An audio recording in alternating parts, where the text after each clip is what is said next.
Elle s'est évanouie? Elle s'en sortira. Notre vol avec ta sœur part à 6 heures, a dit papa, et ils sont partis. J'ai passé 9 jours seul dans cette salle d'hôpital. Ils sont revenus tranquillement en exigeant de signer ma sortie. L'infirmière en chef a bloqué la porte, vous n'avez plus le droit de demander sa sortie. Je m'appelle Florence Young, j'ai 34 ans. Je construis des ponts pour gagner ma vie. Je passe mes journées à m'assurer que les structures ne s'effondrent pas sous une charge qu'on ne leur a jamais dit qu'elles auraient à porter. Laissez-moi vous ramener à ce matin-là, et aux 20 minutes qui ont mis fin à une famille pour m'en donner une autre. C'était le dernier samedi de juin.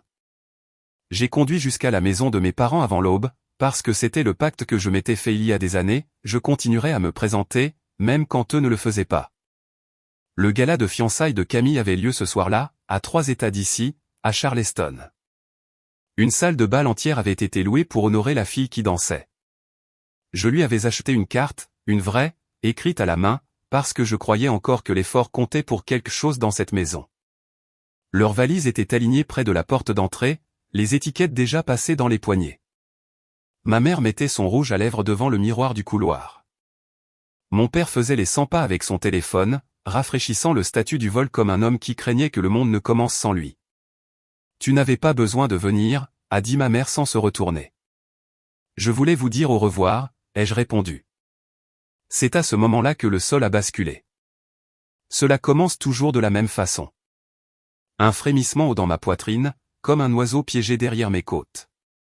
Puis mon pouls oublie le rythme qu'il est censé garder et commence à sprinter vers le néant.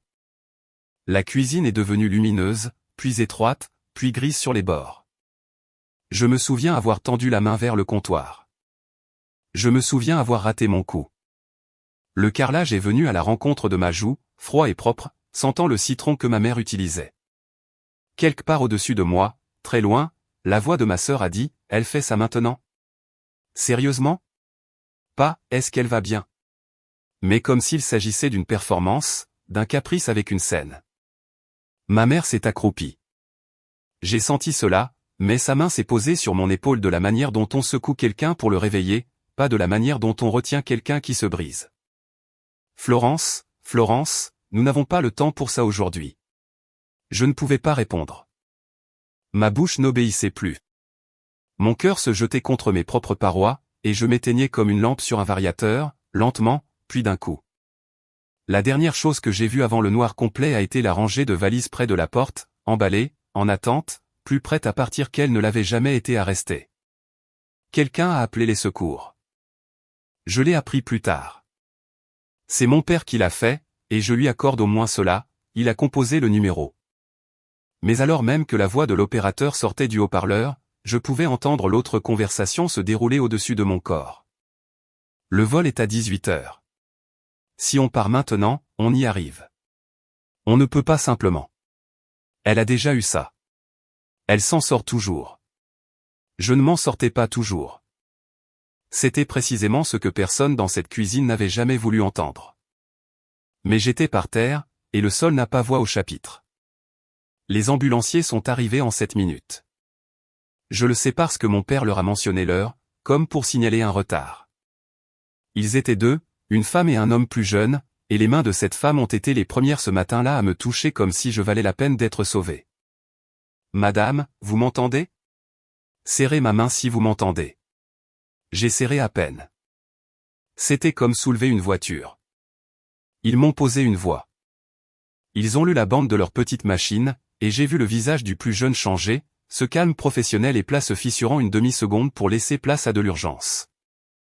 Il a regardé sa partenaire. Elle a regardé la porte. Nous devons la transporter immédiatement, a-t-elle dit. Ce n'est pas un simple évanouissement.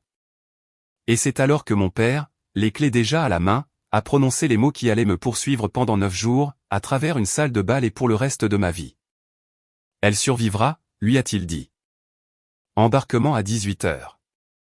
Il l'a dit gentiment. C'est la partie que les gens ont du mal à croire. Il n'était pas cruel. Il l'a dit comme on rassurerait un étranger inquiet, faisant un geste de la main pour apaiser l'air, poussant tout le monde vers la sortie. Puis il a touché le dos de ma mère, ma sœur a pris sa housse à vêtements, et tous les 3 ont contourné le brancard et ont franchi la porte d'entrée dans la pâle lumière du matin. La dernière chose que j'ai entendue a été le bruit des portières, 3 portières. Puis le moteur, puis la sirène qui partait dans la direction opposée. Je me suis réveillé face à un plafond inconnu et avec un son familier. Le bip. Régulier, mécanique, un peu trop rapide. Un moniteur cardiaque gardant la mesure que mon propre corps ne pouvait pas assurer. J'avais une canule d'oxygène sous le nez et un bleu violacé qui fleurissait sur mon sternum, là où ils avaient choqué mon cœur pour lui redonner son rythme. Une cardioversion, m'expliquera plus tard une infirmière. Mon cœur était entré dans un rythme appelé torsade de pointe, et une équipe, une machine et 2 inconnus s'étaient battus pour le ramener à la raison pendant que ma famille survolait la Virginie. Un médecin se tenait au pied du lit. Jeune, fatigué, le regard doux. Florence, vous êtes à l'hôpital Saint-Brendan. Vous êtes dans l'unité de cardiologie. Vous nous avez fait une belle frayeur. Ma famille, ai-je dit. Ma voix est sortie comme du gravier. Nous essayons de les joindre. Le numéro dans votre dossier renvoie vers la messagerie, a-t-elle fait une pause? Y a-t-il quelqu'un d'autre? Quelqu'un que nous pouvons appeler pour vous? Quelqu'un qui devrait être là. Et voilà. La question la plus simple de la médecine. Qui est votre personne de confiance? Celle qu'il pose pour qu'un patient effrayé ne se retrouve pas seul. J'étais allongé là, dans une blouse en papier, avec une brûlure sur la poitrine. À 34 ans, je ne pouvais penser à aucun nom à lui donner. Le moniteur bipait au-dessus de moi, patient et indifférent, comptant un battement de cœur que personne partageant mon sang n'avait jugé digne de rater un vol pour préserver. Il n'y a personne, ai-je dit. Elle a noté quelque chose. Elle n'a pas discuté, mais j'ai vu son regard se poser sur la chaise vide à côté du lit. La chaise en vinyle pour les visiteurs que chaque chambre possède, celle destinée à accueillir la personne qui reste. Elle était vide. Elle le resterait pendant longtemps. Je devrais vous dire qui je suis pour que vous compreniez pourquoi je n'ai pas pleuré. Je suis le 2e enfant, le milieu de rien, né 3 ans après Reed et de 5 ans l'aîné de Camille. J'étais celle qui lisait trop et parlait trop peu. Quand je me suis évanoui à 9 ans lors d'une assemblée scolaire, puis à 11 ans pendant le cours de gym, mes parents ont développé une théorie. Et une fois que mes parents avaient une théorie, ils ne laissaient jamais les faits s'en approcher. La théorie était que Florence était sensible. Florence était dramatique. Florence avait compris qu'une fille qui s'effondre attire l'attention, et donc Florence s'effondrait. J'ai grandi à l'intérieur de cette phrase comme dans un manteau de taille trop petit. Alors j'ai fait ce que font les enfants calmes. J'ai arrêté de demander à être cru. J'ai obtenu une bourse, puis un diplôme, puis une licence avec mon nom et un sceau de l'État dessus. J'ai appris à calculer exactement le poids qu'une structure peut supporter avant de céder, ce qui est une chose étrange pour une femme dont la propre famille n'a jamais calculé la charge qu'elle portait. Je n'ai pas pleuré dans ce lit d'hôpital parce que pleurer, dans ma famille, avait toujours été la pièce à conviction à. La preuve de la performance. Je m'en étais déshabitué comme on se débarrasse d'un boitement. Mais je serai honnête avec vous, parce que je me le suis promis. Sous le calme, sous l'ingénieur, il y avait une enfant de 9 ans sur le sol d'un gymnase qui attendait toujours que quelqu'un court vers elle au lieu de s'enfuir.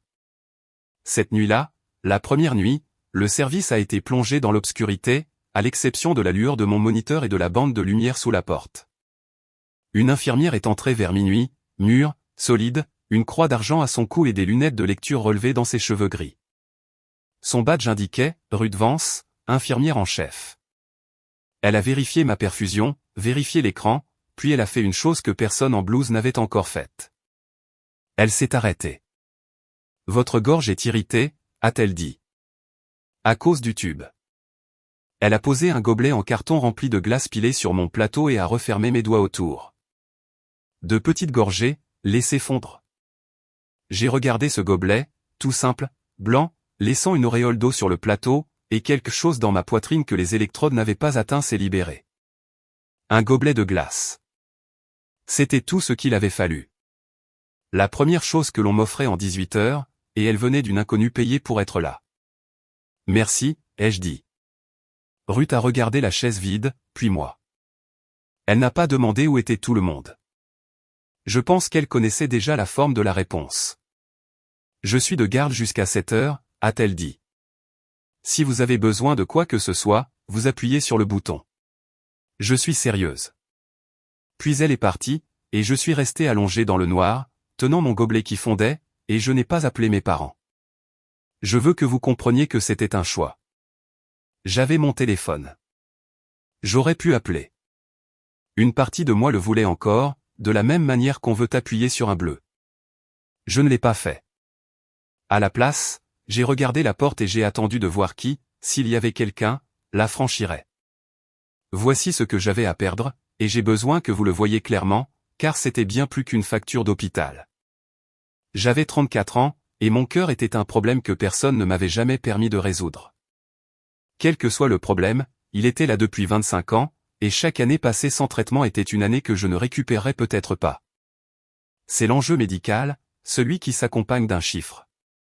Mais il y avait une autre perte, plus difficile à répertorier. Toute ma vie, j'avais maintenu une croyance à deux mains, que si cela devenait vraiment grave, une question de vie ou de mort, il viendrait. Que la théorie de la sensibilité avait une limite. Que sous les roulements d'yeux, il y avait une ligne qu'il ne franchirait pas.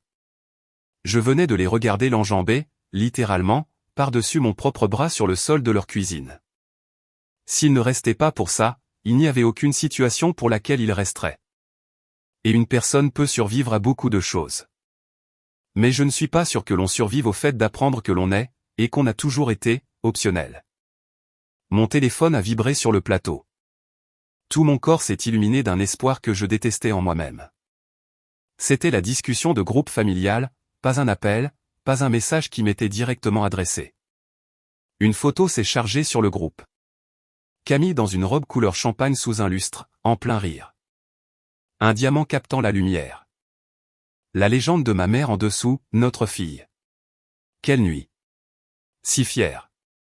3 cœurs. 19 heures s'étaient écoulées depuis que j'avais touché le sol. Aucun d'eux n'avait écrit mon nom. J'ai posé le téléphone face contre table. Je l'ai repris. Je l'ai reposé. Puis une bulle est apparue. Celle-ci m'était uniquement destinée, de la part de ma mère, tellement contente que tu ailles bien. Camille était radieuse ce soir. Tu aurais dû la voir. Nous atterrissons dans quelques jours. Repose-toi bien. Bisous. Je l'ai lu une fois. Je l'ai lu 2 fois. Plus lentement, de la manière dont on lirait un contrat pour y déceler la clause piégée. Tellement contente que tu ailles bien. Elle ne savait pas si j'allais bien. Personne n'avait appelé l'hôpital. Elle était contente comme on est content que le temps se soit maintenu. Une supposition, pas un fait, car l'alternative aurait perturbé le voyage. Camille était radieuse. Ma sœur brillait sous un lustre pendant qu'une machine comptait mes battements de cœur dans le noir. Et le premier réflexe de ma mère face à sa fille hospitalisée était de me vendre le spectacle que j'avais manqué. Repose-toi bien, comme si j'étais resté à la maison avec un rhume. J'ai commencé à taper. J'ai écrit jusqu'à « J'ai failli mourir sur le sol de ta cuisine et vous êtes monté dans l'avion ».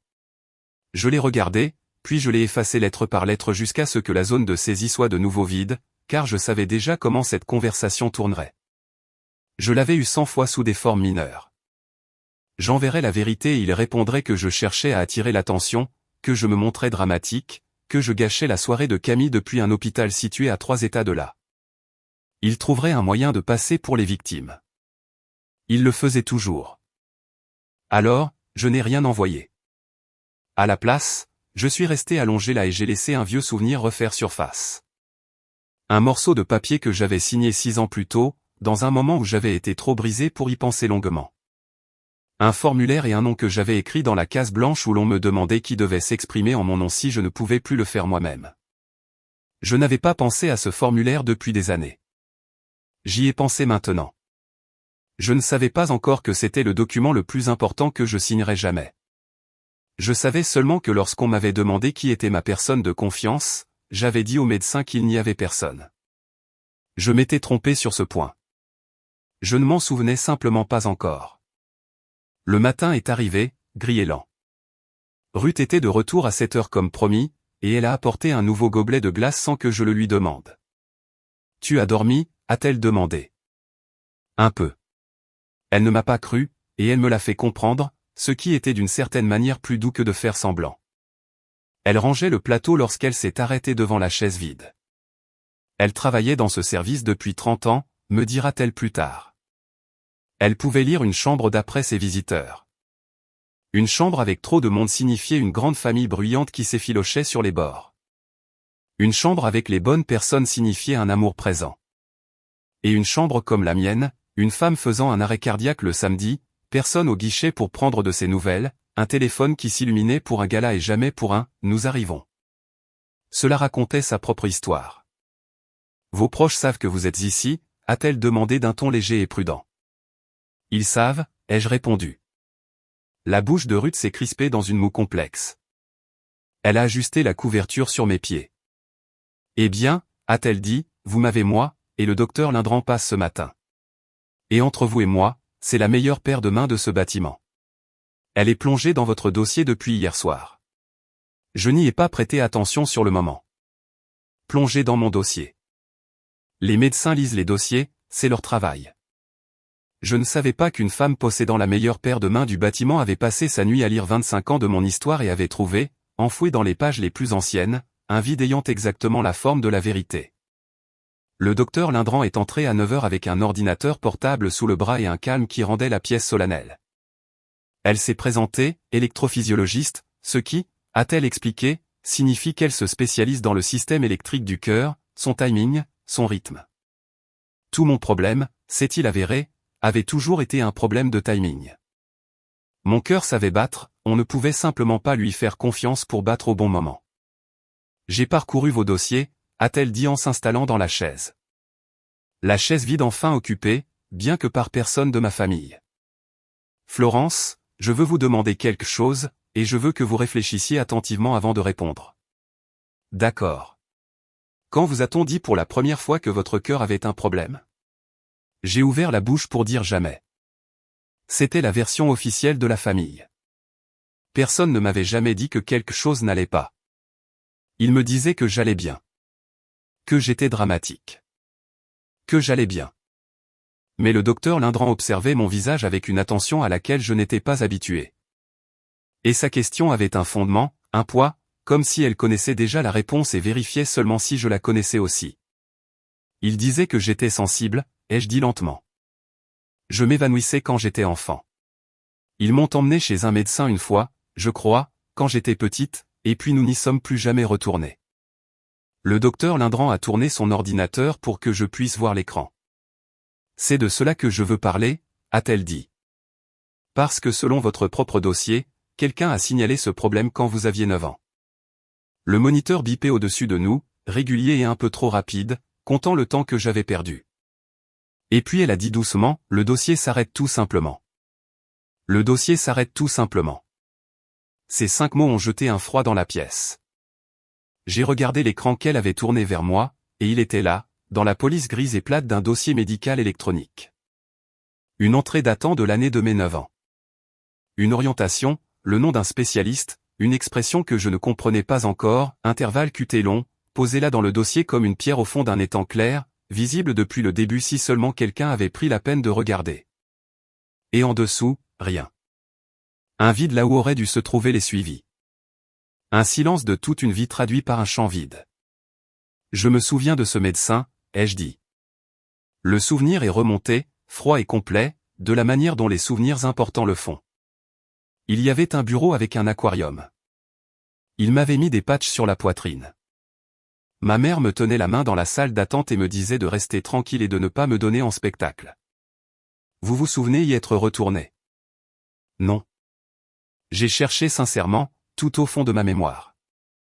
Le docteur Lindran est resté silencieuse un instant. Lorsqu'elle a parlé, elle a choisi ses mots comme une personne marchant sur de la glace. Florence, je ne veux pas devancer le dossier. J'ai demandé votre dossier de cardiologie pédiatrique complet aux archives, les pages physiques, pas seulement le résumé informatique. Il devrait être là demain, elle a fermé l'ordinateur. Mais j'ai besoin que vous sachiez quelque chose maintenant, pour que vous puissiez vous reposer ce soir en le comprenant. Ce que vous avez est une condition physique réelle et dangereuse. Ce n'est pas de la sensibilité. Ça ne l'a jamais été. Et cela ne disparaît pas parce que quelqu'un décide de détourner le regard. Je suis resté immobile. 25 ans. 25 ans passés à être la fille qui inventait des histoires. Et la preuve que ce n'était pas le cas dormait dans un dossier depuis le début. À une simple demande de recherche de quiconque s'en serait soucié. Qui, ai-je commencé, avant de m'arrêter et de me forcer à finir? Qui a décidé de ne pas regarder? Le docteur Lindran s'est levé, a glissé l'ordinateur sous son bras et m'a donné la seule réponse honnête qu'elle avait, c'est ce que le reste du dossier va nous apprendre. Je dois m'arrêter ici une seconde parce que, si vous êtes comme moi, votre poitrine doit être serrée en ce moment, et je veux que vous respiriez. Si cette histoire pèse déjà sur vous, si vous avez déjà été celui ou celle qu'on ne croyait pas, prenez une seconde pour aimer cette vidéo et vous abonner pour qu'elle puisse trouver d'autres personnes qui ont besoin de l'entendre ce soir. Et faites-moi une faveur, écrivez votre ville et l'heure qu'il est chez vous dans les commentaires. Je les lis. Cela m'aide à savoir que je ne suis plus seul dans cette chambre vide et que vous êtes là-bas, dans le noir, avec moi. À présent, laissez-moi vous raconter ce qui s'est passé le 3e jour, lorsqu'une inconnue devant son ordinateur a prononcé un nom auquel je ne m'étais pas autorisé à penser depuis 6 ans. C'était une petite chose, comme le sont généralement les plus grandes. Une femme de l'enregistrement des patients est passée avec un presse-papier pour mettre à jour mes documents. L'assurance, les contacts, l'ossature administrative de la maladie. Elle cliquait sur les écrans, se parlant à elle-même, quand elle s'est arrêtée. Oh, a-t-elle dit en fronçant les sourcils devant son écran. Il y a des directives anticipées qui viennent d'être synchronisées depuis le registre de l'État. Vous avez dû en remplir une il y a des années et elle ne s'est mise à jour que lorsque j'ai lancé la recherche complète. Les admissions ne l'auraient pas vu samedi. Cela n'apparaît pas lors d'une admission rapide. Elle a levé les yeux, amicale. Elle désigne un mandataire de santé. C'est formidable, en fait. La plupart des gens de votre âge n'en ont pas. Voulez-vous confirmer que l'information est toujours correcte? Mandat de protection médicale datant de, voyons voir, 2020. Mon cœur s'est arrêté de battre pour une autre raison que d'habitude. Mon quoi? Votre mandataire de santé. La personne autorisée à prendre des décisions médicales si vous êtes incapable de le faire. Elle a incliné le presse-papier de quelques degrés, serviable. Il est écrit ici que votre mandataire désigné est. Je sais de qui il s'agit, ai-je dit, parce que je le savais. Tout m'est revenu d'un coup. Toute la nuit de cet événement. De la même façon qu'une odeur peut vous replonger dans une année que vous pensiez avoir laissée derrière vous. J'avais signé ces directives lors de la pire nuit de ma vie d'adulte, dans un service d'urgence à 2 états d'ici. Et le nom que j'avais écrit dans la case vide était le seul nom que je m'étais entraîné à ne plus prononcer pendant 6 ans. Reed, mon frère. Laissez-moi vous raconter comment je l'ai perdu, car vous ne pouvez pas comprendre ce qui s'est passé ensuite sans cela. Et puis je laisserai le passé là où il doit être. Reed a 3 ans de plus que moi. En grandissant, il était la bête de somme de la famille, celui qui réparait les voitures, comblait les découverts financiers, conduisait 4 heures pour aider Camille à s'installer dans chaque dortoir et appartement qu'elle traversait. Mes parents appelaient cela être fiable. Ce que c'était en réalité, je le comprends maintenant, c'était être exploité. Il y a 6 ans, lors d'un repas de Thanksgiving que j'ai rejoué trop de fois dans ma tête, Reed a fini par le dire tout haut. Il a dit qu'il l'avait vidé jusqu'à la moelle pour Camille et qu'il m'avait laissé dépérir dans une histoire de fille dramatique, et qu'il en avait fini d'être le carnet de chèques et le mulet de la famille. Il a dit une dernière chose, celle qu'ils ne lui ont jamais pardonnée, un jour, Florence aura une véritable urgence, et vous la traiterez comme un inconvénient, et je ne serai pas là pour réparer vos pots cassés. Mon père lui a dit de sortir. Ils l'ont coupé de leur vie complètement. Une nouvelle famille, moins un membre. Son nom a cessé d'être prononcé au dîner. En un an, ma mère a pu dire, nous avons toujours été une famille de 4, sans sourciller. Et tout le monde autour de la table a acquiescé. Et j'ai acquiescé aussi, que Dieu me pardonne. Parce que c'était mais plus facile que d'être la prochaine à être rejetée. Mais voici la partie que je n'ai jamais dite à personne. Ce même hiver-là, j'ai eu une crise alors que j'étais seul dans mon appartement, et j'ai conduit moi-même jusqu'aux urgences. Et quand l'infirmière d'accueil m'a posé la question, qui est votre personne de confiance? Qui devons-nous appeler? Je me suis assis sur cette chaise en plastique à 2 heures du matin, et je n'ai pas pu écrire les noms de mes parents. Ma main refusait de le faire. Une part animale en moi savait qu'il ne viendrait pas. Alors, j'ai appelé la seule personne en qui j'avais confiance pour le faire. Reed a répondu à la 2e sonnerie, à 2 heures du matin. Pas de « Allô, juste, où es-tu ?» Et il est resté au téléphone toute la nuit. Et avant que je parte, j'ai rempli des directives anticipées et j'ai écrit son nom dans la case blanche. Je lui ai envoyé une photo par message, et il m'a répondu par 5 mots, « Je serai toujours là pour toi ». Puis la vie a suivi son cours, la fierté s'en est mêlée, nous nous sommes éloignés, et je n'ai plus jamais rappelé. Je me disais qu'il avait sa propre vie. Je me disais que j'allais bien. J'ai oublié la chose la plus importante qu'une personne puisse oublier, que quelque part, un morceau de papier disait encore qu'il était mien à appeler. J'ai retrouvé le vieux message vocal le 4e jour. Je ne sais pas ce qui m'a poussé à faire défiler mes messages aussi loin. Les nuits à l'hôpital font faire des choses étranges à vos pouces, mais il était là, datant d'un mardi d'il y a 2 ans. 31 secondes, jamais retourné. Je l'ai porté à mon oreille. Salut, c'est moi. Un temps d'arrêt, un bruit de circulation derrière lui. J'ai vu que c'était ton anniversaire. Je ne vais pas rendre ça bizarre. Je voulais juste que tu saches que je pense à toi. Et si jamais tu as des ennuis, de vrais ennuis, tu as toujours mon numéro, il fonctionne toujours, et je viendrai toujours. C'est tout. C'est tout ce que je voulais dire. Bon, salut, Flo. Personne ne m'appelait Flo à part lui. Je suis resté allongé dans le noir et je l'ai écouté 4 fois. Et à la 5e, j'ai fait ce que j'aurais dû faire il y a 2 ans. J'ai rappelé. Ça a sonné une fois. Il était là en 90 minutes. Je l'ai entendu avant de le voir. Des bruits de bottes dans le couloir, trop lourdes pour une infirmière.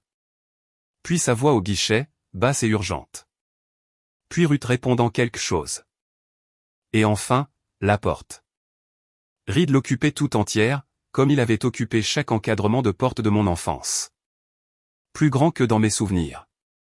Plus grisonnant. Une veste de travail avec le nom de son entreprise brodée sur la poche, Young Mechanical. Parce que bien sûr, il avait construit quelque chose de ses propres mains pendant que la famille qu'il avait rejetée louait des salles de bal. Il s'est arrêté quand il m'a vu. Quand il m'a vraiment vu. La blouse, les électrodes, le bleu, la brûlure.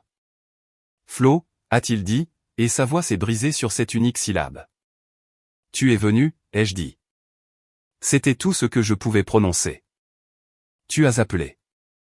Il a traversé la pièce en 3 pas et s'est assis sur la chaise. La chaise vide, celle qui n'avait accueilli personne pendant 4 jours. Et il ne m'a pas serré dans ses bras à cause des fils. Alors, il a juste posé sa grande main rugueuse sur mon avant-bras, en faisant attention à la perfusion, et l'a laissé là. Je serais venu il y a 6 ans, a-t-il dit. Tu le sais. Je ne suis jamais parti. J'étais à 90 minutes d'ici tout ce temps, à faire tourner ma boîte, à attendre un téléphone qui ne sonnait jamais. Il a regardé le moniteur, le chiffre affiché, et sa mâchoire s'est crispée. Ils sont partis, n'est-ce pas? Pour le truc de Camille. Ils t'ont laissé comme ça. Je n'ai pas répondu. Je n'avais pas à le faire. Reed a fermé les yeux. Lorsqu'il les a rouverts, il y avait sur son visage une expression que je n'avais pas vue depuis 6 ans et dont j'ignorais que j'étais affamé, quelqu'un était enfin furieux pour moi. Nous avons parlé bien après minuit, tous les deux, dans la pénombre, au rythme du moniteur qui battait la mesure. Tout n'était pas sombre. C'est ce que personne ne vous dit sur le deuil et les retrouvailles, à quel point il laisse de la place pour les plaisanteries les plus bêtes. À un moment donné, ma gorge s'est asséchée, j'ai tendu la main vers mon gobelet de glace et je l'ai trouvé vide. Et avant même que je puisse appuyer sur le bouton, Reed s'est levé. Toujours pas foutu de garder ta glace au frais, hein, a-t-il dit en prenant le gobelet, et j'ai entendu la machine au bout du couloir déverser une nouvelle ration. Tu t'es souvenu pour la glace. Je me souviens de tout concernant les mauvaises nuits, Flo. C'est bien là mon problème. Il a déposé le gobelet plein dans ma main et a refermé mes doigts dessus, de la même façon que Ruth l'avait fait. Et j'ai réalisé que les 2 seules personnes à avoir fait ce geste en 9 jours étaient une infirmière que je connaissais depuis 4 jours et un frère que j'avais rejeté il y a 6 ans. Aucun des 3 qui partageaient mon nom et mon sang. Tu devrais dormir, a-t-il dit. Tu devrais rentrer chez toi. Je ne bouge pas d'ici. Il s'est calé dans la chaise comme un homme qui plante son drapeau. Tu m'as appelé. Ça veut dire que tu es coincé avec moi. C'était le marché. Ça a toujours été le marché. J'ai dormi cette nuit-là pour la première fois depuis le carrelage de la cuisine. À l'aube, Reed était toujours sur la chaise, le cou tordu dans un angle terrible, ronflant doucement, une main toujours posée sur la barrière de mon lit. La chaise n'était plus vide. Elle ne l'avait pas été de la nuit. Le docteur Lindran est entré en milieu de matinée, portant un dossier, pas un ordinateur portable cette fois. Un vrai dossier en carton Kraft, aux coins émoussés par le temps, épais du genre de papier que les hôpitaux utilisaient autrefois. Quelqu'un l'avait extrait d'un sous-sol d'archives et l'avait apporté à travers la ville, et mon enfance y était inscrite sur l'onglet d'une écriture inconnue, Jung, Florencer, cardiopédiatrie. Elle l'a posé sur la table à plateau devant nous, comme s'il pesait plus lourd qu'il ne le faisait réellement. Votre dossier pédiatrique, a-t-elle dit. Je l'ai lu 2 fois. Je veux que nous le parcourions ensemble, et j'aimerais que votre frère soit présent si cela vous convient. C'est mon mandataire de santé, ai-je dit. Il doit tout entendre. Reed s'est redressé sur sa chaise. Le docteur Lindran a ouvert le dossier. La première page était un ECG, un vieux tracé, jauni, la chaîne de montagne dentelée du rythme cardiaque d'une enfant de 9 ans imprimée sur du papier quadrillé au bord bruni. Elle a posé son stylo sur une section. Ça, c'est vous, à l'âge de 9 ans, après l'assemblée dont vous m'avez parlé. Vous voyez cette section ici? Cette distance entre ces 2 points, c'est votre intervalle QT. Le temps que prend votre cœur pour se recharger entre 2 battements. Le vôtre est long, dangereusement long. C'est la raison de vos évanouissements, et c'est la raison pour laquelle vous avez failli mourir sur le carrelage de cette cuisine. Elle a tourné la page. Un cardiologue a vu cela la même semaine. Il l'a écrit noir sur blanc et a fait une recommandation. Quelle recommandation? Elle me l'a lu avec les mots précis du médecin d'il y a 25 ans, un traitement quotidien, un bêta-bloquant pour réguler le rythme, un suivi régulier, et une discussion concernant un petit appareil implanté plus tard si les épisodes continuaient. Pour choquer mon cœur et le ramener à la normale s'il refaisait ce qu'il venait de faire sur ce carrelage. Absolument tout ce qui m'aurait permis d'être en sécurité était écrit, prescrit il y a 25 ans, pour une enfant de 9 ans avec un aquarium et un autocollant sur la poitrine. Alors pourquoi, a dit Reed très doucement, n'a-t-elle jamais rien eu de tout cela? Le docteur Lindran a tourné la page jusqu'à la dernière section. Elle s'est arrêtée là, et je l'ai vu choisir comment dire la suite, parce que quelqu'un l'a refusé par écrit. Mon père a appelé cet après-midi-là. Un timing parfait. L'univers a un sens de l'humour particulier. J'ai failli ne pas répondre. Puis je l'ai fait, parce que je voulais entendre. Je voulais savoir de quoi sa voix aurait l'air, 3 jours après avoir découvert une vérité que je commençais à peine à mesurer. Elle ressemblait à la voix d'un homme en vacances. Te voilà enfin. Chaleureux, détendu, un bruit de glaçons s'entrechoquant dans un verre quelque part derrière lui, et des mouettes. Comment va ma grande? Tu as fait une belle frayeur à tout le monde, tu sais. Où êtes-vous, ai-je demandé. On a prolongé de quelques jours. Ce serait bête de faire tout ce chemin pour ne pas en profiter. Le compagnon de Camille a une maison au bord de l'eau. Tu devrais voir ça. Puis, la transition, fluide comme un tour de carte. Écoute, ne les laisse pas te garder là-bas à gonfler la facture pour une simple observation. Tu sais comment sont les hôpitaux. On rentre dans quelques jours. Je viendrai te chercher. On te ramène pour le dîner. Ne fais pas toute une histoire de ça, d'accord? Tu as toujours aimé qu'on s'occupe de toi. Et voilà. Tu as toujours aimé qu'on s'occupe de toi. Derrière lui, faiblement, j'ai entendu la voix de ma maman appeler, ma sœur rire et une moustiquaire claquer. Tout un monde lumineux avec une moustiquaire, une facture que je ne devais pas faire gonfler, et une fille qu'il viendrait chercher quand cela les arrangerait, comme un manteau laissé au pressing. Quelques jours, ai-je dit. C'est ça. Repose-toi bien, gamine. Et il a raccroché. Reparti au bord de l'eau avant que je ne puisse décider si je devais lui dire qu'il y avait un dossier de carton Kraft sur ma table de chevet avec l'écriture de sa femme dessus. J'ai décidé de ne rien dire. Certaines choses ne se disent pas au téléphone. Certaines choses se d'une pièce avec des témoins, là où la personne ne peut pas raccrocher. Ce soir-là, Camille a publié l'album du gala. 41 photos. Je les ai toutes regardées, parce qu'il faut croire que je suis le genre de personne qui appuie sur les bleus après tout. Camille et son fiancé. Camille et le gâteau. Camille tournant sur la piste de danse, sa robe n'étant plus qu'un halo doré. Mon père rayonnant au bord du cadre, comme un homme qui venait de gagner quelque chose. Et puis, vers la fin, un portrait de famille. Les 4 alignés devant une arche fleurie. Ma mère, mon père, Camille et le fiancé de Camille. La légende disait, tout mon cœur réuni au même endroit. Tout son cœur réuni au même endroit. Et j'ai compris, en regardant cette photo depuis un service de cardiologie avec une brûlure sur la poitrine, que dans l'histoire que ma famille racontait sur elle-même, je n'étais pas une pièce manquante. J'avais déjà été recadré proprement, sans effusion de sang. Ils avaient simplement cadré l'image de manière à ce que je n'y ai jamais figuré. J'ai posé le téléphone face contre table et je ne l'ai plus repris de la nuit. Cette nuit-là, j'aimerais vous dire que j'ai été forte tout du long. Ce n'est pas vrai. Cette nuit-là, le doute est venu me chercher, comme il vient toujours, à 3 heures du matin, sous les traits de la raison. Alors, il y a un vieux document, disait-il. Et alors? Il a 25 ans.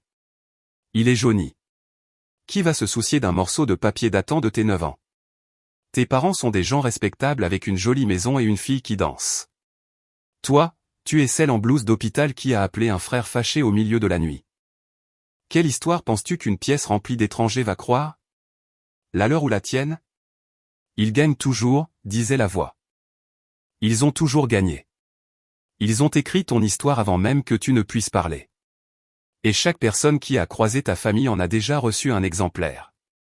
Tu ne peux pas avoir le dernier mot face à des gens qui ont décidé de ta vérité avant même que tu n'existes. Rentre juste chez toi quand ils atterriront. Accepte le trajet. Préserve la paix. C'est plus facile. Je suis resté allongé à laisser cette pensée me travailler, et j'ai senti l'ancienne sensation de petitesse se réinstaller dans ma poitrine comme chez elle. Puis, depuis sa chaise, sans ouvrir les yeux, Reed a dit, je t'entends penser d'ici. Arrête ça. Tu es en train de faire ton truc, a-t-il dit en se redressant et en se frottant le visage. Le truc de 3 heures du matin où tu te persuades de rester petite. Je le connais parce que je fais pareil. Arrête. C'est un vieux document, Reed. Ça ne change rien. Tu as raison. Il s'est penché en avant, les coudes sur les genoux. Le vieux document ne change pas une seule chose de ce qui est arrivé à la Florence de 9 ans. C'est déjà fait. C'est déjà volé. Sa voix a baissé d'un ton. Mais tu continues de regarder en arrière vers ce document comme s'il était le but ultime. Ce n'est pas le cas. Écoute-moi.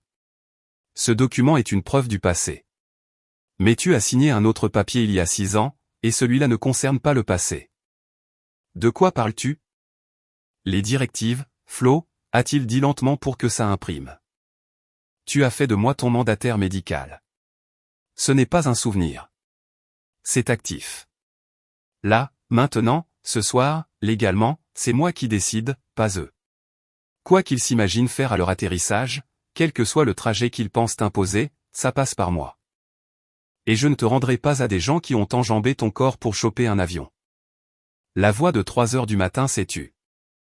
J'avais passé ma vie entière à croire que je n'avais aucun pouvoir dans cette famille. Que mon histoire était figée, notariée, distribuée, et c'était vrai pour le passé. Et pourtant il pointait du doigt quelque chose que le passé ne pouvait pas toucher. Une case vide que j'avais remplie lors de la pire nuit de ma vie, et qui avait tranquillement tenu la ligne pendant 6 ans alors que j'en avais oublié l'existence. Il avait raison, je devais être solide. Je ne l'étais pas assez. Le docteur Lindran est arrivé le lendemain matin, et cette fois, elle ne m'a pas lu la dernière page. Elle a tourné le dossier et l'a posé sur mon plateau pour que je le lise moi-même. C'était un formulaire standard, ou du moins il l'était en 2001. Refus du traitement recommandé. Une grille de cases et d'espaces vides, l'architecture bureaucratique d'un choix, et tout l'avenir d'une enfant de 9 ans décidé en quelques coups de stylo. Il y avait une case cochée refusant le traitement.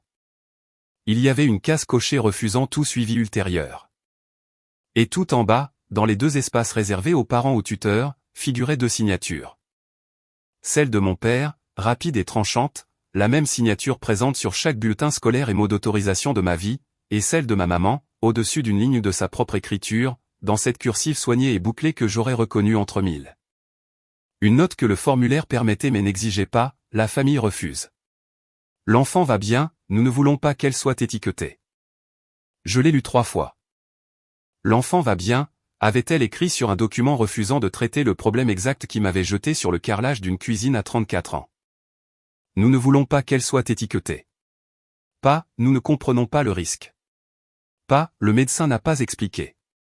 Nous ne voulons pas qu'elle soit étiquetée, comme si le danger pour mon cœur était moins effrayant pour elle que le danger pour l'image de la famille.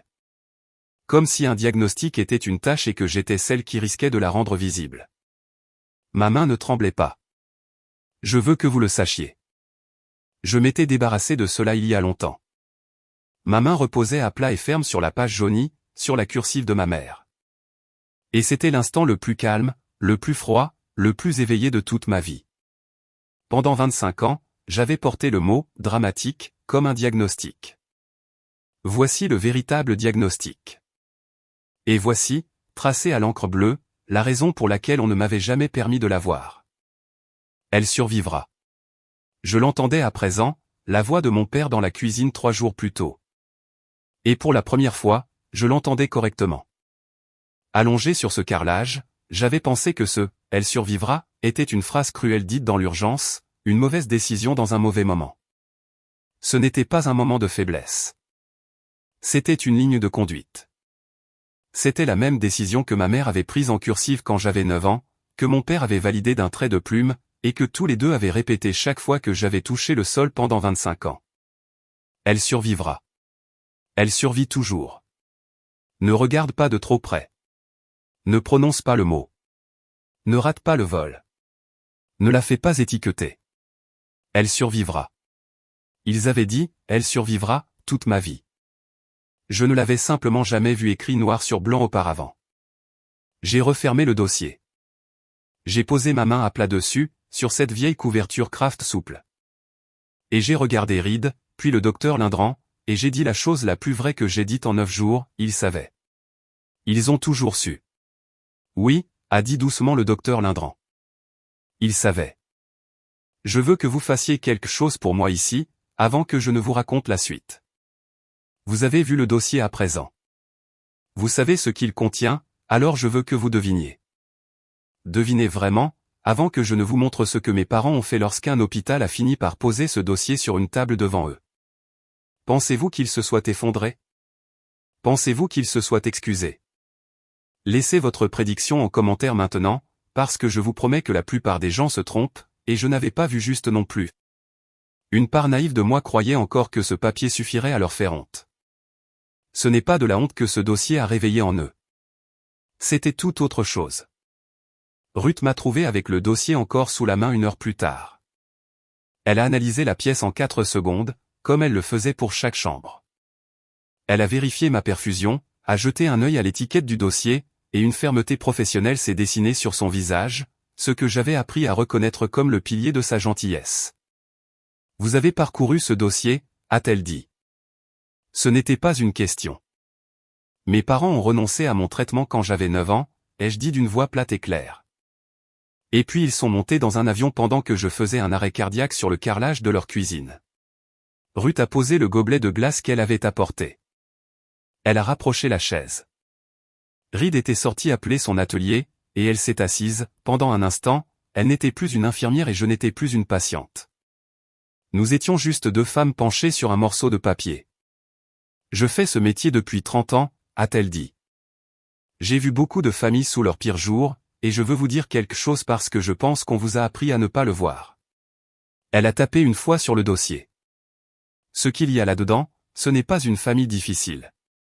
Ce qu'il y a là-dedans porte un nom, et cet hôpital emploie quelqu'un dont le travail consiste précisément à traiter ce nom. Quel nom? Négligence, a dit Ruth. Envers un adulte vulnérable, et envers un enfant avant cela.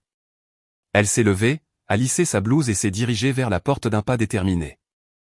Reposez-vous. Je vais passer un coup de téléphone. Une personne des services sociaux doit vous rencontrer, et elle va vouloir voir ce dossier. Elle s'appelait Marlène Foss, et elle est passée l'après-midi même, avec une voix douce et un regard dur. Et elle a tout changé en m'expliquant une chose que j'avais déjà en ma possession. Elle s'est assise sur la chaise. Elle a écouté toute l'histoire sans jamais paraître surprise, ce qui me prouvait qu'elle en avait vu d'autres. Puis elle a demandé à voir les directives, celle de 2020, celle portant le nom de Reed. Elle les a lus. Elle a lu le dossier pédiatrique. Elle les a posés côte à côte sur le plateau, le passé et le présent, la blessure et l'arme. Florence, a-t-elle dit, je veux m'assurer que vous comprenez bien votre situation, car je pense que personne ne vous l'a jamais expliqué. Alors laissez-moi être très clair, avec des mots simples. Elle a posé un doigt sur les directives. Ce document signifie qu'en matière de soins médicaux, vos parents ne sont pas vos décideurs. Ils ne le sont plus depuis 6 ans. La personne que vous avez nommée, votre frère, a légalement la priorité absolue sur eux. Ils ne le savent pas, ai-je dit. Non, a dit Marlène. J'imagine bien que non. Elle a aligné les 2 documents, passé et présent, et m'a regardé de ses yeux à la fois durs et bienveillants. Alors, voici la question, et prenez votre temps pour y répondre. Vos parents atterrissent dans quelques jours en pensant venir signer votre sortie et vous ramener à la maison. Elle a laissé un silence s'installer. J'ai réfléchi à la question de Marlène pendant longtemps après son départ. De sa bouche au guichet, ou de la mienne. Est-ce que mes parents devaient apprendre la vérité par la voix neutre et professionnelle d'une assistante sociale, ou par la mienne? L'ancienne moi, celle qui effaçait les messages, qui acceptait le trajet, qui préservait la paix, voulait que cela vienne du guichet. Laisser un étranger s'en charger, rester à l'écart de l'explosion, ne pas faire de vagues, ne pas faire d'histoire, ne pas se faire étiqueter. Mais j'avais lu le dossier à présent. J'avais vu « L'enfant va bien » écrit de la main de ma mère. Et quelque chose en moi s'était apaisé, non pas dans une explosion, mais comme une fièvre qui tombe. Je veux comprendre mes options, ai-je dit à Marlène le lendemain matin. Reed était sur la chaise. Le docteur Lindran se tenait près de la fenêtre. Je leur avais demandé à tous d'être là parce que j'en avais fini de décider des choses de ma vie seule dans le noir. À tous. Qu'est-ce qui peut réellement être fait? Pas ce qui est poli, mais ce qui est possible. Marlène a ouvert un dossier plus mince. 3 choses, a-t-elle dit. Premièrement, vos directives sont déjà valables. Votre frère est votre mandataire. C'est effectif immédiatement, aucune action n'est requise. Deuxièmement, vous pouvez inscrire une note formelle dans votre dossier médical interdisant totalement à vos parents d'accéder à vos informations et de prendre des décisions pour vous. Ainsi, personne à aucun guichet ne leur remettra votre dossier par réflexe. Cela nécessite une signature. La vôtre, elle a fait une pause. Troisièmement, ce qui figure dans ce dossier pédiatrique, combiné à ce qui s'est passé sur ce carrelage, atteint notre seuil de tolérance pour signaler la situation au service de protection des adultes dès maintenant, ce qui déclenchera un examen obligatoire du dossier pédiatrique.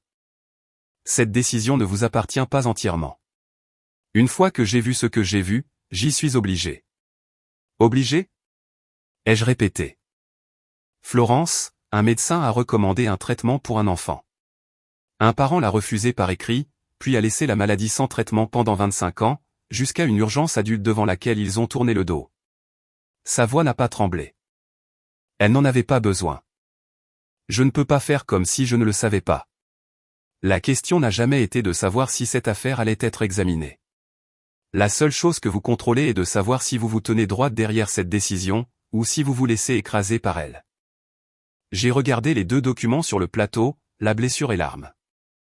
Je me tiens droite derrière, ai-je dit. Reed est rentré chez lui ce soir-là pour dormir dans un vrai lit et prendre une douche, et avant de partir, il m'a dit ce que je n'avais pas osé demander parce que je pense qu'il sentait que j'avais besoin de l'entendre tout haut. Tu ne t'es jamais demandé pourquoi je l'avais gardé, a-t-il dit, sa veste à moitié enfilée, une main sur le montant de la porte. Le mandat de protection, 6 ans coupé du monde, sans contact. J'aurais pu te dire de trouver quelqu'un d'autre. Je ne l'ai jamais fait. Je me suis posé la question, ai-je admis. Cette nuit-là en 2020, aux urgences, tu avais tellement peur, Flo, et tu essayais tellement de ne pas le montrer, avec cet air détaché que tu prends. Il a regardé le sol. Tu t'es endormi vers 4 heures. Et je me suis assis là et je me suis fait une promesse.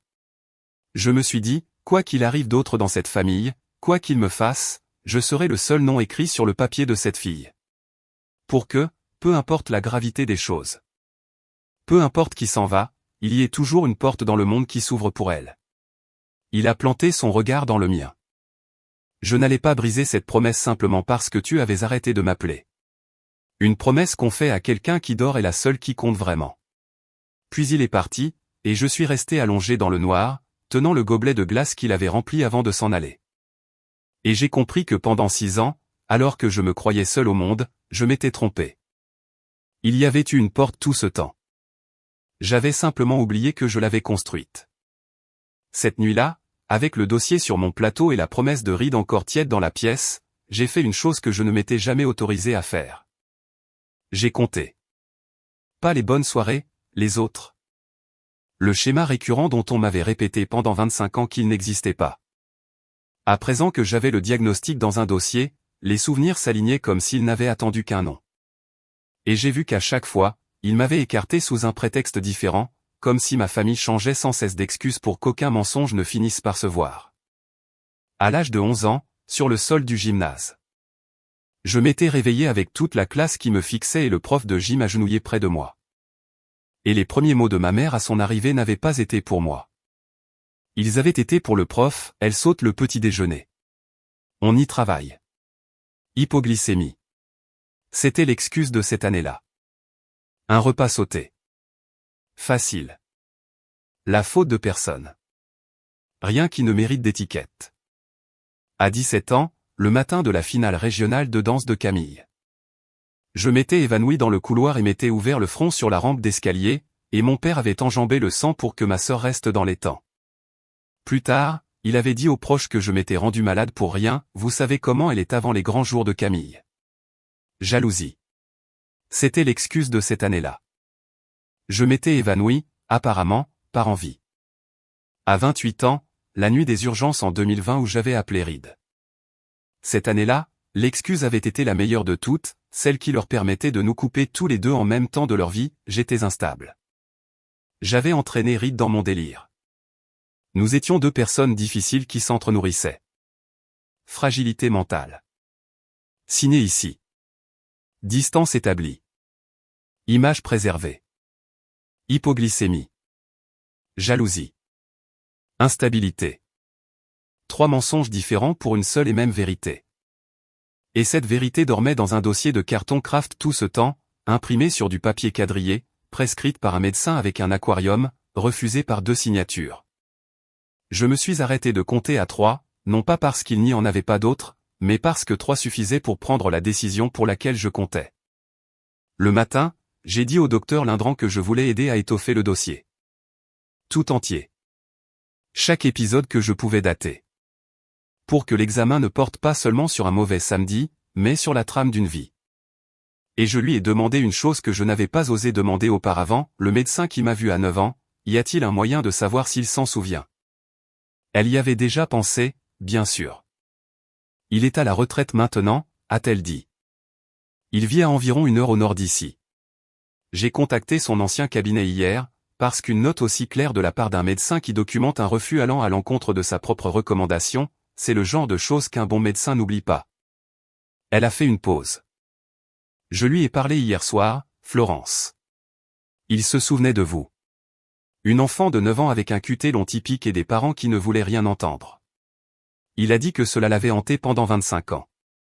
Il est d'accord pour consigner ses souvenirs par écrit pour l'enquête. Un témoin d'il y a 25 ans. Un homme mûr qui avait gardé en lui le souvenir d'une enfant de 9 ans qu'il n'avait pas pu sauver de ses propres parents, attendant tout ce temps que quelqu'un vienne enfin l'interroger. Je n'étais pas la seule à ne jamais avoir oublié ce cabinet. La différence, c'était qu'il avait été dans mon camp depuis le début, et que j'ignorais jusqu'à son nom. Oui, ai-je dit.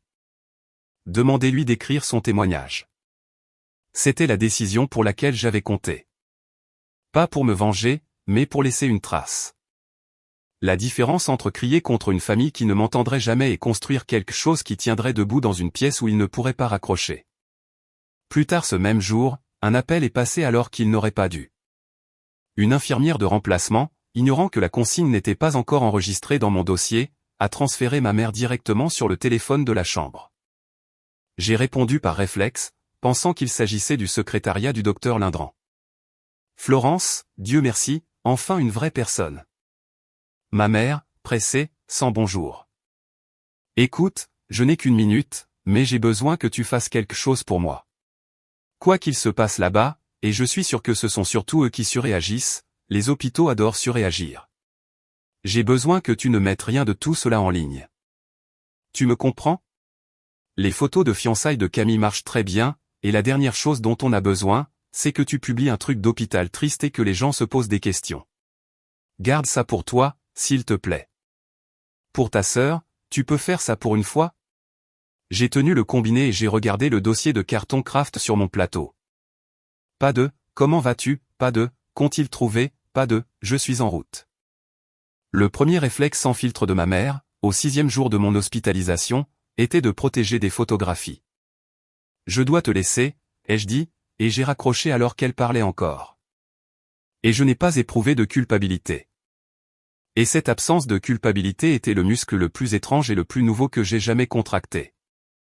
La situation a empiré avant leur vol retour, ce à quoi j'aurais dû m'attendre. Quand les gens ne peuvent pas gagner en vous abandonnant, ils essaient de gagner en réécrivant votre histoire. Reed a commencé à recevoir les appels en premier, car le bruit avait couru qu'il était de retour, que le fils banni était assis dans ma chambre d'hôpital. Ma tante l'a appelé, puis un cousin, puis un ami de la famille. Tous commençaient par s'inquiéter pour finir par réciter le même script, celui que ma mère avait manifestement rédigé et distribué, pauvre Florence. Elle a toujours été si fragile. Vous savez comment elle est. C'est sa façon de faire. Elle entraîne les gens dans ses crises. C'est un schéma classique. Elle fait ça depuis qu'elle est petite. Et maintenant, elle a monté la tête de Reed. Et franchement, n'est-ce pas dommage? En plein milieu de la plus belle semaine de Camille. Ils ne défendaient même plus le fait d'avoir pris l'avion. Ils étaient passés à autre chose. Ils construisaient une nouvelle version en temps réel, Florence la manipulatrice, Florence la reine du drame, Florence qui avait gâché la semaine des fiançailles en ayant le culot de presque mourir pendant celle-ci. Et ils envoyaient cela à tous ceux qui pourraient un jour entendre ma version, vaccinant toute la famille contre la vérité avant qu'elle ne puisse se propager.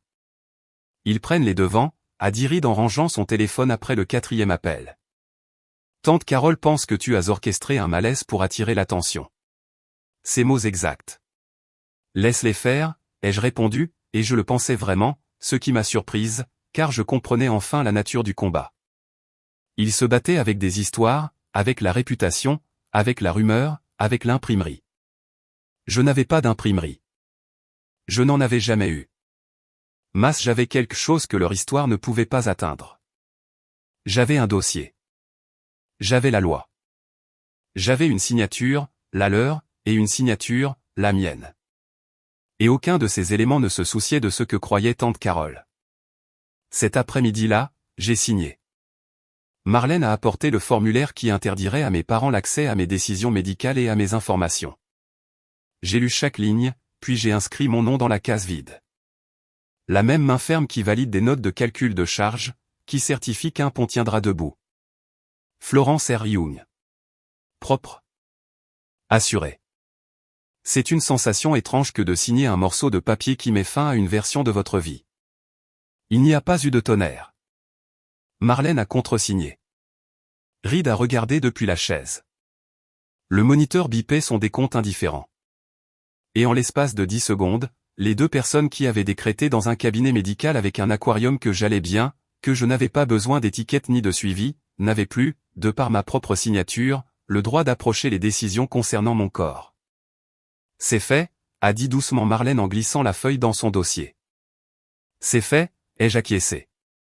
Pour la première fois en 9 jours, je ne me sentais pas comme la petite fille sur le sol du gymnase. Je me sentais comme l'ingénieur, celle qui fait les calculs et appose sa signature pour garantir qu'une structure tiendra debout. Le verdict médical est tombé le jour même, lui aussi chiffré.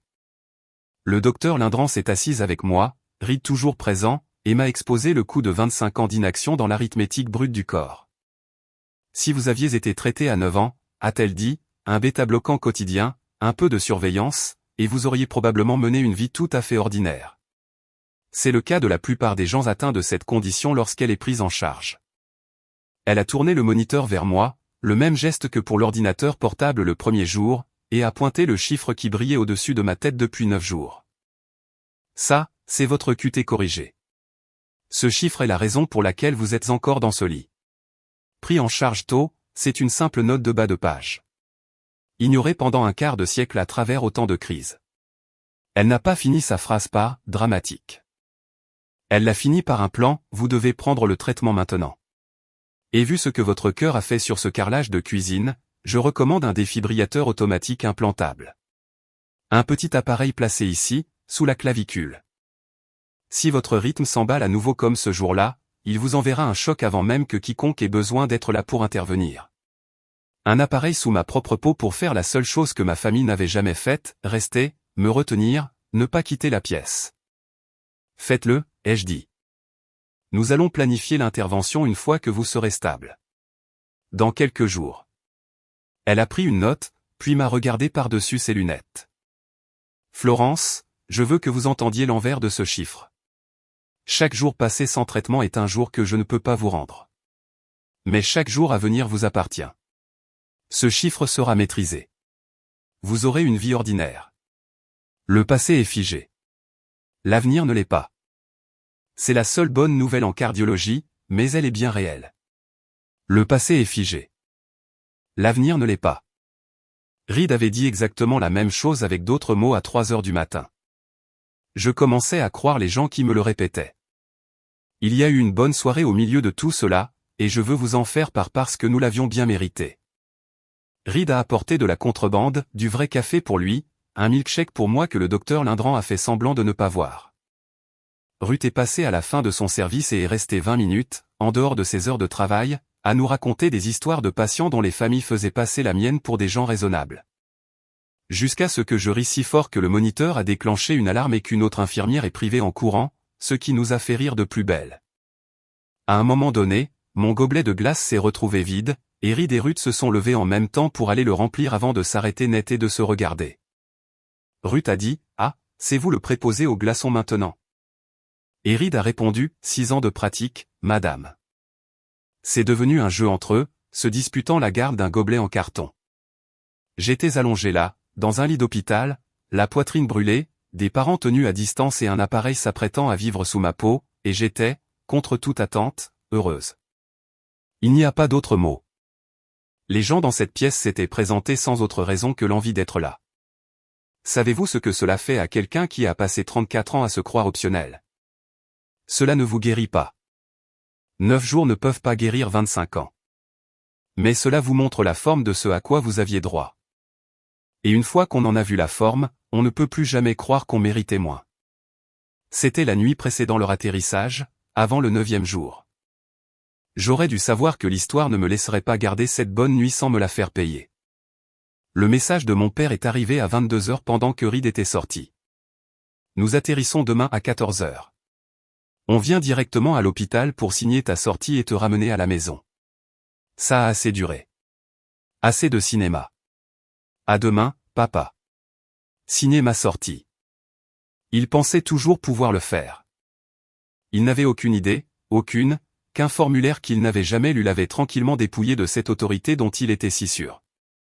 Il rentrait pour me récupérer comme un colis oublié dans une consigne, sans savoir que la consigne avait changé de serrure il y a 6 ans. J'ai regardé ce message pendant un long moment. L'ancienne moi l'aurait prévenu, aurait appelé pour adoucir le coup, arranger les choses, lui épargner une scène au guichet. Préserver la paix. N'embarrasser personne.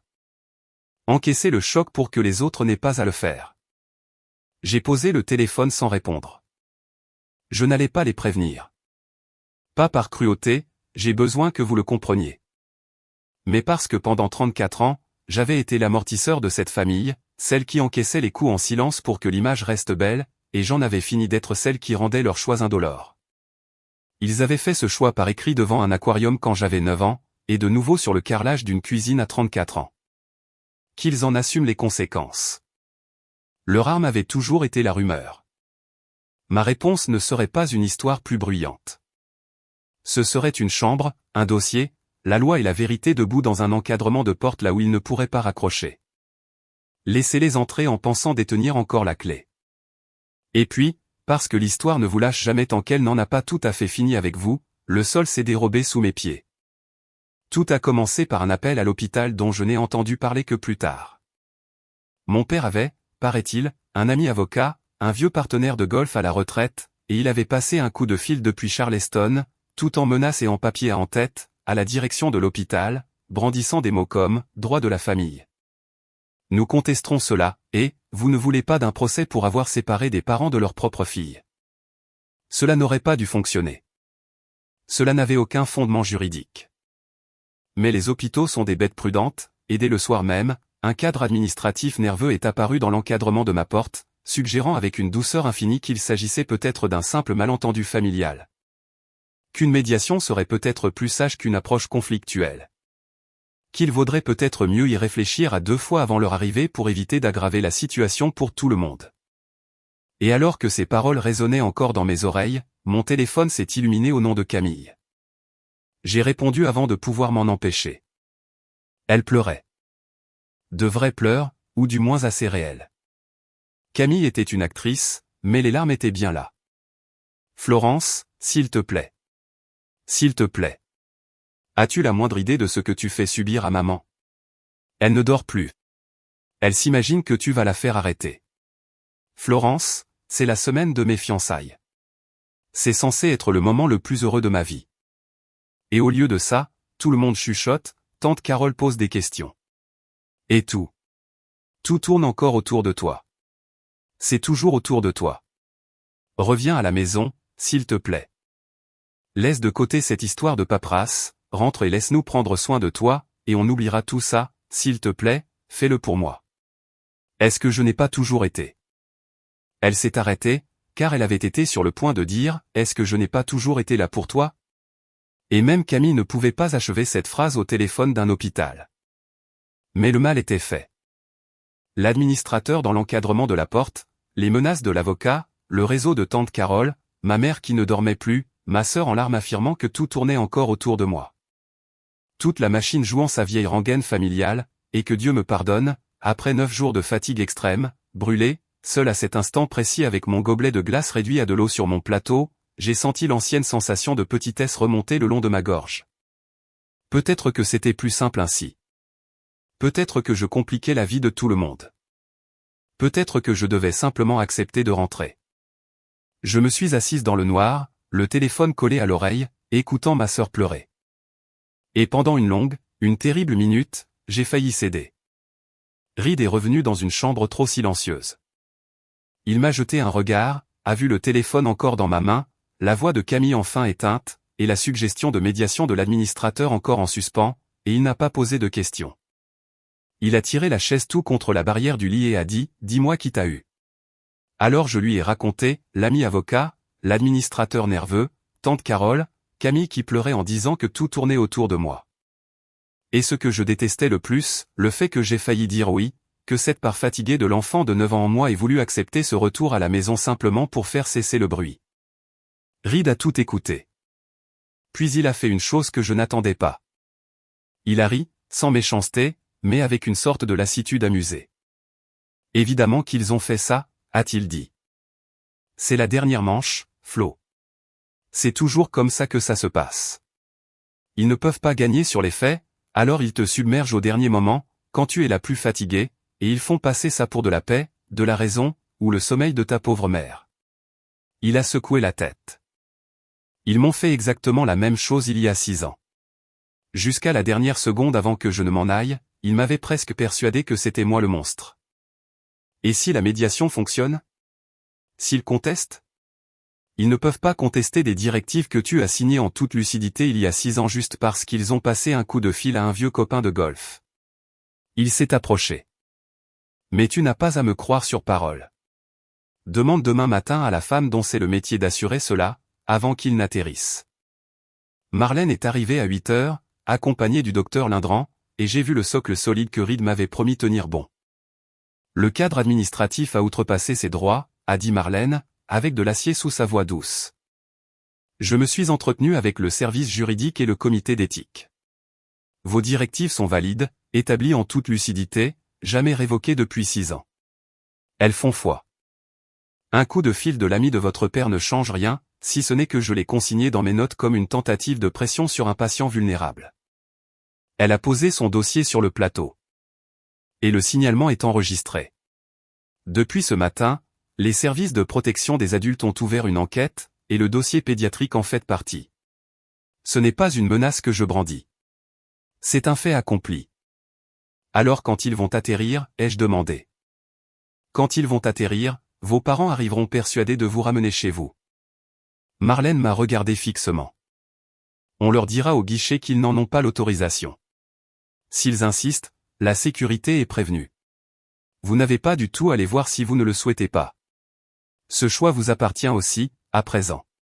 Tout vous appartient. J'y ai réfléchi, ne pas avoir à les voir, laisser le guichet régler la question pendant que je restais en sécurité dans ma chambre. Et puis j'ai pensé à l'aquarium, au sol du gymnase, et à ces 25 ans passés à être le sujet des discussions des autres plutôt qu'une interlocutrice. Non, ai-je dit. Je veux être là. J'ai été le sujet dont on parlait en billet toute ma vie. Pas cette fois. Cette fois, je veux être dans la pièce. Le docteur Lindran, qui n'avait presque rien dit, a pris la parole depuis la fenêtre. Alors je serai là aussi. Il faut que quelqu'un puisse répondre sur le plan médical, pour qu'il ne puisse pas prétendre que les choses étaient floues. Et moi aussi, a dit Ruth depuis le seuil de la porte, où elle se tenait depuis plus longtemps que nous ne l'avions réalisé. C'est mon service. Personne ne signe de sortie sur mon étage sans passer par moi. J'ai regardé les personnes présentes dans la pièce. Une infirmière, un médecin, une assistante sociale et mon frère. 4 personnes liées à moi par rien d'autre que leur propre choix. Toutes s'apprêtant à faire bloc devant une porte pour moi. La petite fille de 9 ans sur le sol du gymnase avait enfin cessé d'attendre. Quelqu'un était venu. 4 personnes. Elles étaient en route depuis le début. J'avais simplement regardé vers la mauvaise porte. Le 9e jour est arrivé, lumineux et chaud. Ils ont atterri à 14 heures.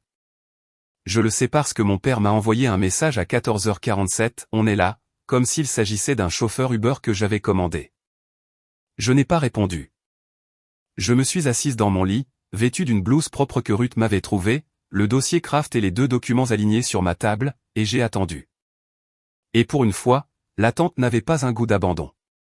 C'était comme un test de charge.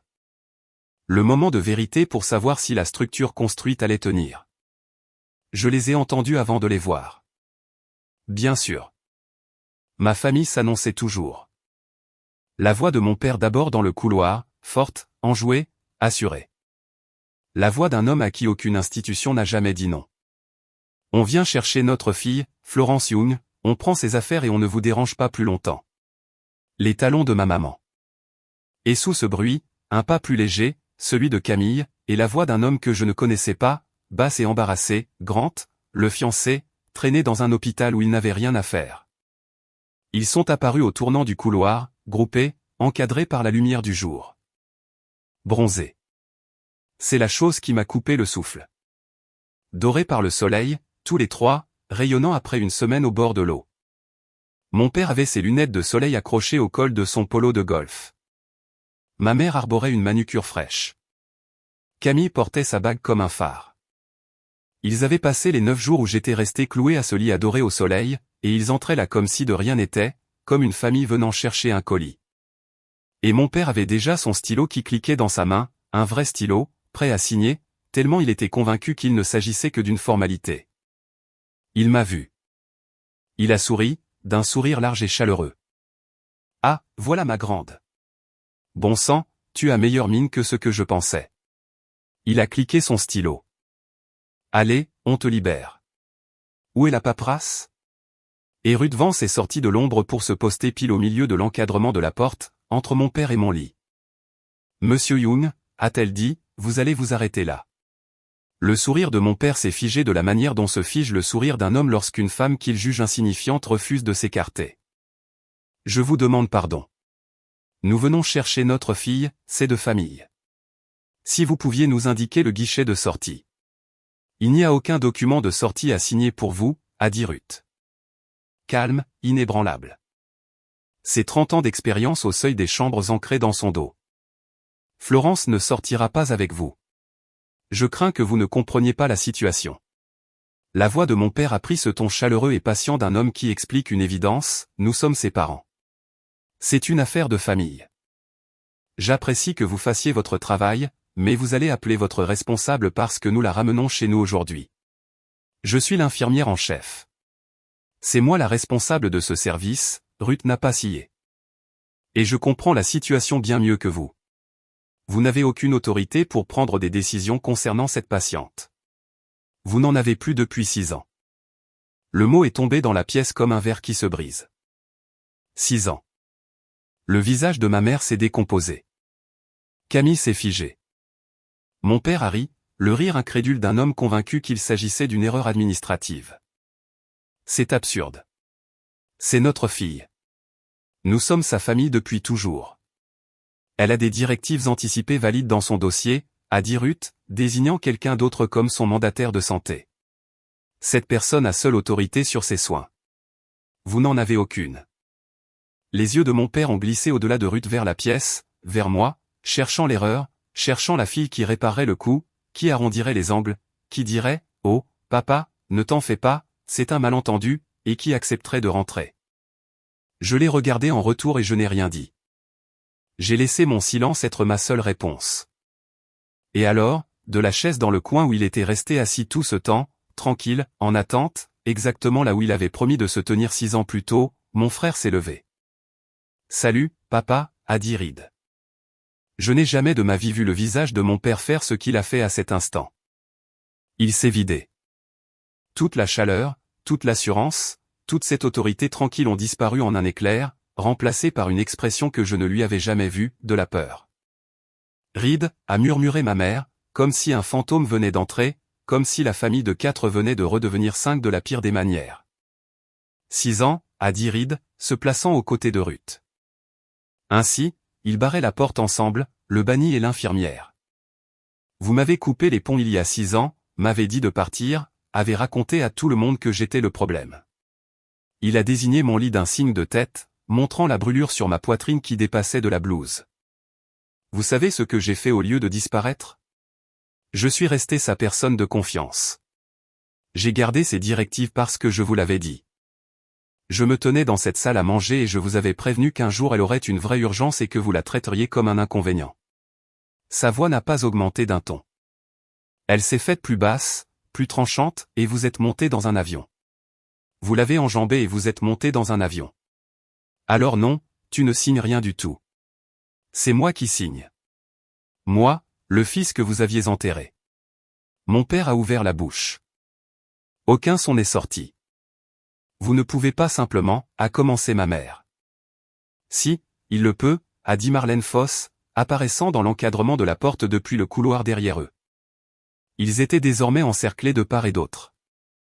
Je suis l'assistante sociale de l'hôpital. L'autorité de Monsieur Young est légalement documentée et incontestable. La vôtre l'est. Elle a laissé un silence s'installer. Et il y a un second sujet que nous devons aborder puisque vous êtes là. Il s'agit des dossiers médicaux de Florence. C'est à ce moment-là que le docteur Lindran, près de la fenêtre, a ramassé le dossier Kraft sur mon plateau. Madame Young, a dit le docteur Lindran, en ouvrant le dossier et en traversant la pièce pour le poser sur la table roulante, face à mes parents, sous la lumière crue des néons où tout le monde pouvait le voir. Reconnaissez-vous ce dossier? Ma mère n'a pas regardé. Elle a fixé le mur. Je ne sais pas ce que c'est. C'est le dossier de cardiopédiatrie de Florence quand elle avait 9 ans. Le docteur Lindran a tourné une page. Voici un électrocardiogramme montrant une anomalie cardiaque dangereuse mais traitable.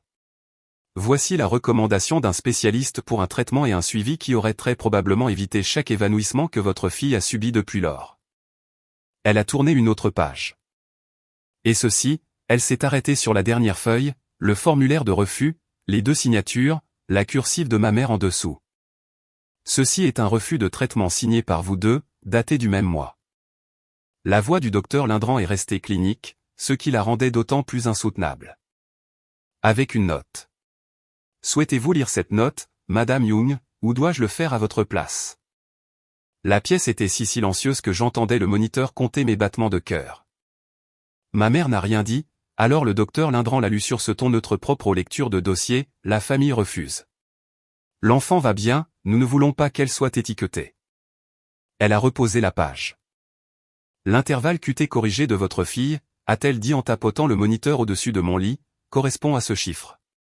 Il est dangereux depuis 25 ans. Elle a failli mourir il y a 9 jours de la chose exacte contre laquelle ce spécialiste vous avait mis en garde lorsqu'elle avait 9 ans. Vous n'avez pas refusé le traitement parce que le médecin n'avait pas expliqué le risque. Vous l'avez refusé parce que vous ne vouliez pas qu'elle soit étiquetée. Elle a refermé le dossier avec douceur. Et voilà.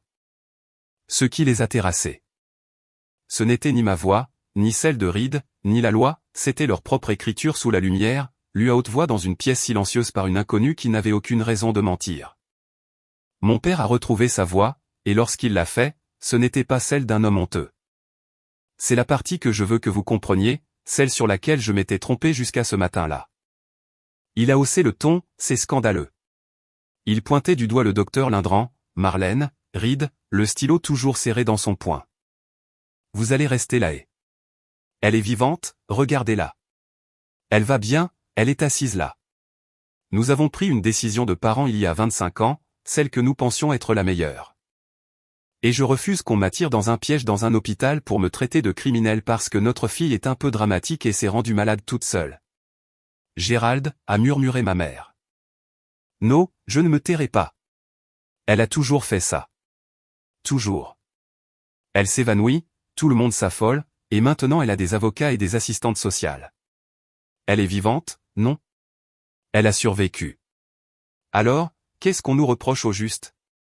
Arrête. C'était ma voix. Calme. Elle a coupé la sienne comme seul un murmure sait parfois le faire. Tout le monde s'est retourné. J'ai regardé mon père, bronzé, hurlant et tenant un stylo dont il ne se servirait jamais. Et j'ai dit ce que je portais en moi depuis cette cuisine depuis 9 jours, tu n'arrêtes pas de dire qu'elle survivra. J'ai laissé un silence s'installer. Tu l'as dit sur le sol de ta cuisine pendant que mon cœur s'arrêtait. Tu l'as écrit de ta propre main quand j'avais 9 ans.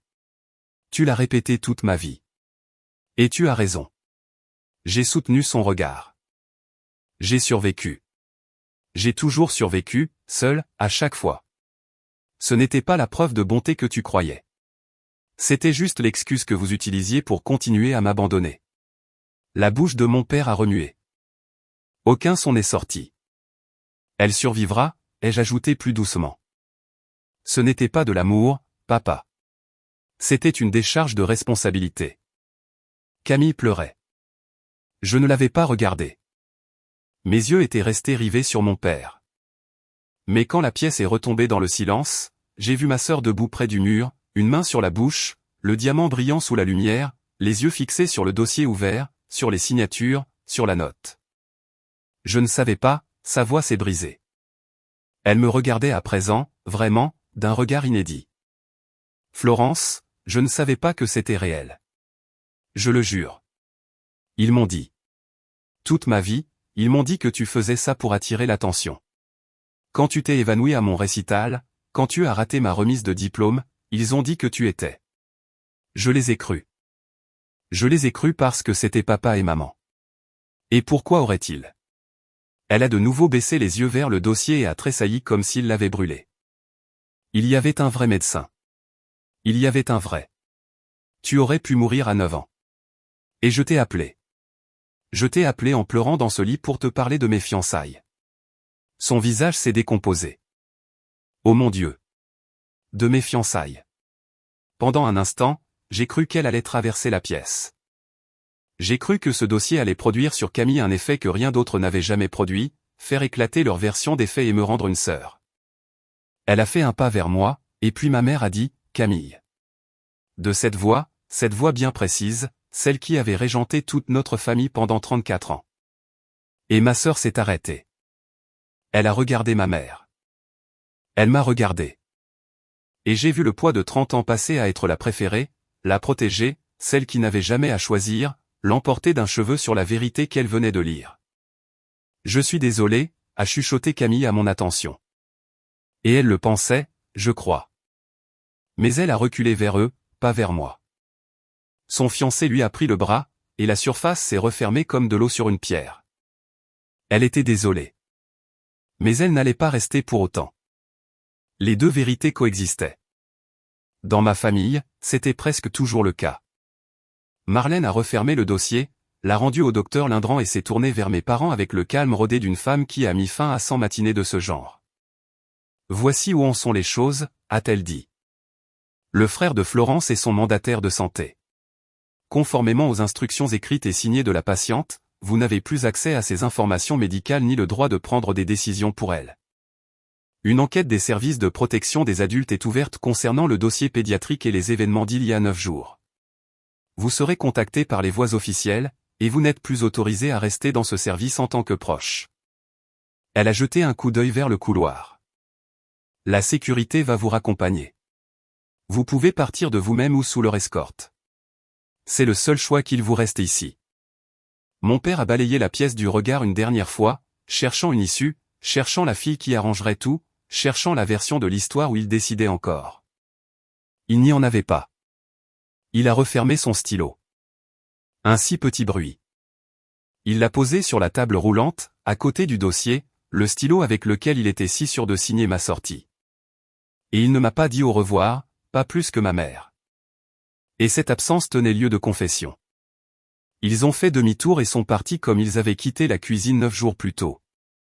Rapidement, sans un regard en arrière, plus prêt à partir qu'ils ne l'avaient jamais été à rester. Camille a hésité une demi-seconde dans l'encadrement de la porte. Elle m'a regardé. Elle a regardé la chaise vide à côté de mon lit et Reed debout à ses côtés, et je pense que pour la première fois de sa vie, ma sœur a compris laquelle de nous deux avait été réellement seule. Puis elle est partie à son tour. La pièce s'est tue. Ruth a expiré. Reed s'est rassis sur la chaise, sa chaise désormais, et a posé sa main sur mon avant-bras, doucement pour la perfusion, comme il l'avait fait la première nuit. Et j'ai découvert que je ne tremblais pas. Je ne pleurais pas. J'étais calme, et j'étais sereine.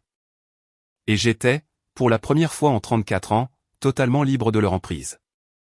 Si vous avez déjà dû dresser un mur entre vous et les personnes qui étaient censées vous aimer les premières, si vous avez déjà dû choisir votre propre vie plutôt que de préserver une paix artificielle, je veux que vous m'en parliez. Dites-moi quelle est la frontière qui vous a sauvé. Je lis tous les messages. Ils ont posé le défibrillateur 11 jours après le malaise dans la cuisine. Une petite forme dure sous ma clavicule à présent. Un appareil qui fera la seule chose que ma famille n'a jamais faite, rester dans la pièce et me retenir si mon cœur tente à nouveau de s'échapper. J'y pose la main parfois. C'est la chose la plus fidèle que je possède. L'enquête des services de protection des adultes a suivi son cours. Le cardiologue à la retraite a envoyé sa déposition. Le dossier, les 2 signatures, la note écrite de la main de ma mère, l'enfant va bien, ont été versés à un dossier qu'aucune rumeur ni aucun réseau familial ne pourra jamais réécrire. Mes parents devront en répondre devant les autorités, calmement, sur papier, la seule langue qu'ils aient jamais comprise. Je ne leur ai plus jamais parlé de mes soins, puisqu'ils n'y ont plus aucun droit. C'est Reed qui s'en charge. Mon frère, celui qu'ils avaient enterré, le seul nom resté sur mes papiers à travers 6 ans de silence, m'a ramené de l'hôpital et a répondu à chaque appel depuis lors à la seconde sonnerie. Camille a envoyé un unique message un mois plus tard, je pense à ce dossier tous les jours. Je suis désolé d'avoir reculé. Je crois qu'elle l'est. J'ai aussi remarqué qu'elle n'avait toujours pas fait un pas en avant. Dans ma famille, cela résumait toute l'histoire. S'excuser à distance de sécurité n'a jamais valu une présence. Voici ce que ces 9 jours dans ce service m'ont appris, et je le dirai une fois clairement avant de vous laisser. Ils n'ont cessé de me répéter que je survivrais, comme si survivre seul équivalait à être aimé. Ce n'est pas le cas. Survivre à ce que votre famille vous fait subir n'est pas la preuve qu'ils avaient le droit de le faire. C'est seulement la preuve de tout ce que vous pouvez porter avant que quelqu'un ne choisisse enfin de vous aider à déposer votre fardeau. Quelqu'un a choisi de m'aider, une infirmière avec un gobelet en carton de glace pilé, un médecin qui a lu les vieilles pages, un frère qui a fait une promesse à une jeune fille endormie et l'a tenue pendant 6 ans. La chaise à côté de mon lit n'est plus vide désormais. Et elle ne le sera plus jamais, parce que j'ai enfin compris la différence entre les personnes qui partagent votre sang et celles qui sont là pour vous. C'est mon histoire. 9 jours, un dossier et 2 signatures qui ont parlé plus fort que tout ce que j'aurais pu dire. Si ce récit a parlé à quelqu'un à qui l'on a toujours dit qu'il en faisait trop, qu'il s'en sortirait bien et que tout allait bien, partagez-le avec la personne qui a besoin de l'entendre. Désignez votre propre personne de confiance. Abonnez-vous, et je vous dis à bientôt pour la suite.